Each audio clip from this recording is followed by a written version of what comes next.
first things first, the CBN released a circular that from 2024, I think April 2024, they'll be freezing accounts without NINs and BVNs.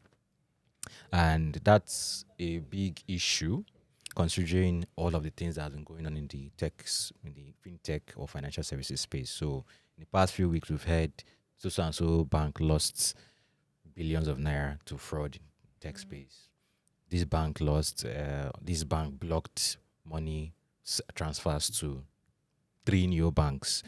And the consensus was all this money that has been lost in the tech space or in the financial services space is going out through 2 major neobanks, PalmPay and OP.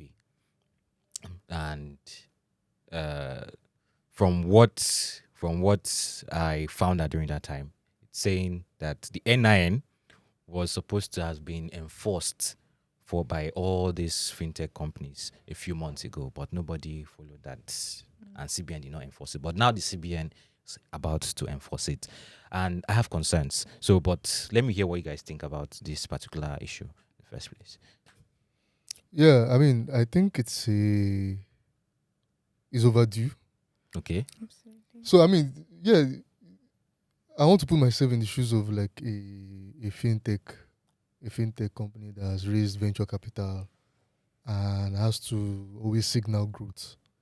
And so you prioritize tier 1 accounts. That's accounts that don't require Any form of KYC, identification. Like just your phone number or your email, you just use and verify, right? And then that means I can put anybody's name, opening an account in anybody's name and use that to collect money and move money around. And when you hear them throwing numbers like, oh, they have so number of accounts, I think the average fintech probably has more users than the average Nigerian bank, yeah. right? And then we're always like kind of giving Nigerian banks some flack for how maybe they're a bit slow about some things that require you to come physically. So for an example, my wife opened an account recently for a new job she got. And she was able to open it online. But she was receiving money in it. But she was not able to access the money for months. Because the bank was like, no, you have to come physically before you can start accessing the money. And so, I mean, mother of 2 babies, even though I assist, there's not enough time to go to the bank. So eventually she went to the bank and was able to submit whatever they needed and everything. And then she attempted her first transfer. And they called her. Like the customer care of the bank called her and said, we're trying to confirm that you just attempted this transfer. Blah, blah, blah, blah. Like asked her a few questions, verified who she was. When she confirmed everything and they were satisfied, immediately the call ended, the transfer went through. Interesting. Now, all these processes, they cause some kind of friction. You complain, right? But there is a reason behind them. True. So when the CBN is saying they want to block accounts without BVN or NIN, right? The initial reaction is to start complaining about things like that. But then if you know how much money people have lost, right?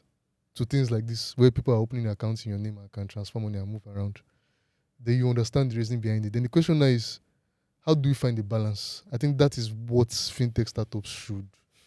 That's why they are the innovators. We need to find a way to find that balance. There needs to be innovation around that. I don't know how the likes of MoneyPoint does it, but there needs to be innovation around that. I mean, to be fair, even MoneyPoint, Kuda, they don't have as much issues as PalmPay exactly. and Kuda, but there are still concerns with them, right?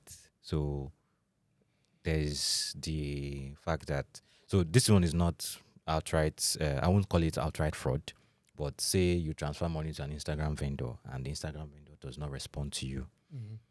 If you report to the bank, they will first of all freeze the account, then tell the person to come. Let's settle the issue.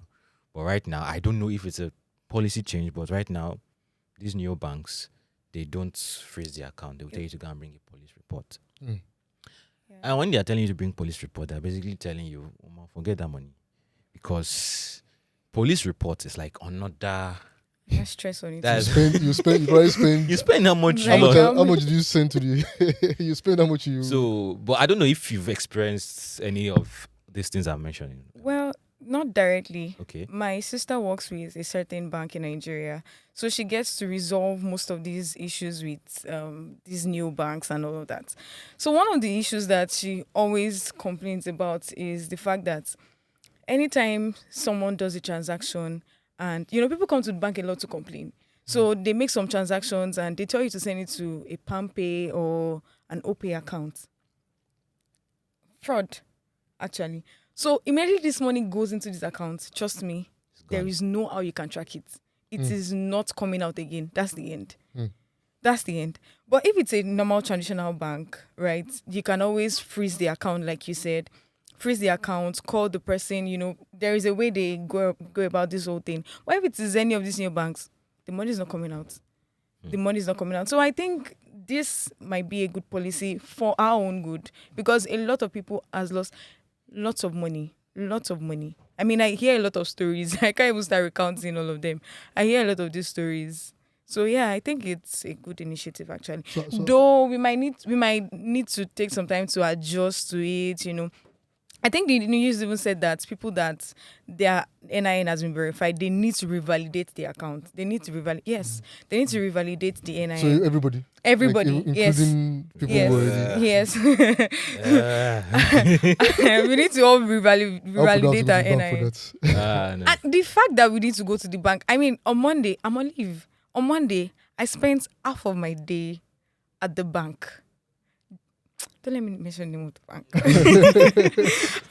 I an spent idea. half of my day at the bank. I'm like, okay, so this thing could have easily taken. I sent the money to another account and the money didn't go through. So I had to go to the bank to complain. And I spent half of the day. And there were not even chairs that I could even sit.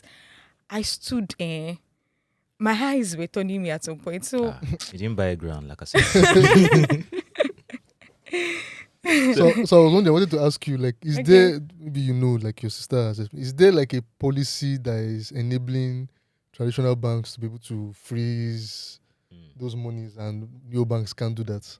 I think so. I think because it's intra-bank transactions, you can always call maybe the person involved or something, or Nibs or call the something, okay. call the account manager to tell them that, oh, this is what is happening with this account. We need to find a way around it. Like, more yes, collaboration there's between those commercial compared banks. to all these new banks. Yeah. Interesting. Because, I mean, there's a case for putting friction to curb fraud, but for fintechs, right, I get what you guys are saying, but there's a particular platform when I wanted to get a new device, I wanted to pay instrumentally. And my regular customer, you guys know them, I didn't like the terms of their deal, so I wanted to use a different platform. Then this platform started asking me for this, asking me for that, asking me for this. On top, I said I'm not doing it again. 2 weeks later, they messaged me like, how far? We noticed you started this process, but you didn't complete. I said, no, Oh, I know what you're talking about. okay when you see this is too much. Kilo Yeah, day. it's the same experience I've had with them. I know what you're talking about. Oh, okay. So, We I don't want to mean, mention them, but yeah. come on. But that's why they will not have the kind of growth that you are hearing other fintechs having. Right? Yeah, but they might not have as much fraud Yeah, problems. yeah, exactly. So, but it's like their compliance team is just hardcore. They just want everything to be done the right way, even though they don't even make you come physically. Yeah, But, yeah. then I mean, this is not an ad for. I'm not okay. I don't want to mention. So it's not that I'm promoting them, but I've already mentioned one of them. I see that they found a way, because speaking to innovation around what I was talking about, they found a way to kind of do some of these verifications with third-party, either it's third-party tools or tools they build themselves, where you like turn on your camera, you see you live, Okay. just to confirm that you are the person that you say you are. They probably use AI and match it with the record on your BVN or whatever. Yeah. So, I mean, I've opened an account like that with one of these new banks, a business account for for Techpoint, one of these neobanks, and everything was done in under 30 minutes, and within 12 hours, account was ready. All the documents were submitted, verified, and all of that. I did not confirm whether it was proprietary or a third-party service. Because I know there are services like that in Nigeria, Africa. Yeah. Right. So, is there a way CBN themselves can then embrace some of these things? Right.